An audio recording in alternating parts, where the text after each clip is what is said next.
Orthodoxy has four main pillars in their faith, and these are them in a nutshell. But today I want to bring your attention to original sin, or the supposed fall of man. We have to ask ourselves, were Adam and Eve truly created perfect? Orthodoxy claims that Adam and Eve were created perfect, but chose to sin because of their free will. Most who claim this appeal to human logic, but do not and cannot appeal to scriptures.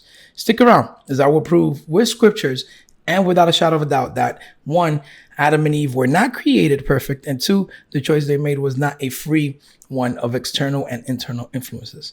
Let's start our examination by reading Romans 5:13, where it says, "For unto the law, sin was in the world, but sin is not imputed when there is no law." This is an important concept. Sin can exist, but not be imputed. As far as we know, Adam and Eve had just one law: don't eat of the fruit thereof. But is it possible that they exhibited any other sinful behavior that was not imputed onto them? For the answer, let's read 1 John 2:15, where it says, "If any man love the world, the love of the Father is not in him.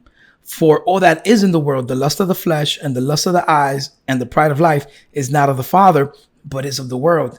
Now let's compare this to Genesis 3:6, where it says, "And the woman saw that the tree was good for food, and that it was pleasant to the eyes, and a tree to be desired to make one wise. She took of the fruit thereof and did eat." Did you catch it? Let's paint a clearer picture. It says, "And Eve saw that the fruit was, one, good for food," that's the lust of the flesh; "pleasant to the eyes," that's the lust of the eyes; and desired to make one wise, that's the pride of life. I mean, wow. Not only did Eve exhibit all three characteristics that John said were worldly and not of the Father, they were listed in the same exact order, all before eating the fruit. Let's not forget that the Lord said in Matthew 5:28 that whosoever looks on a woman to lust after her has already committed adultery in his heart. There was no law against looking upon a woman and lusting after her. So for centuries, this sin was not imputed on anyone. That was until Jesus came along and revealed the spiritual law and wrote it into our hearts. Folks, the requirements for holiness and perfection are quite high.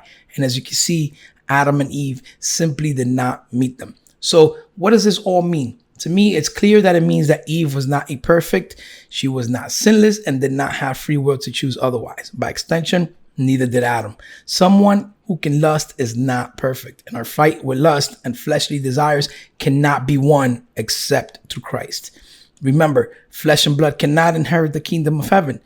God does not change. So if flesh and blood are not worthy for God's kingdom today, the same lustful, worldly, prideful flesh that Adam and Eve had was also not worthy. Smash that follow button. In my next video, we'll examine the scriptures to see what they actually say about free will. And God bless.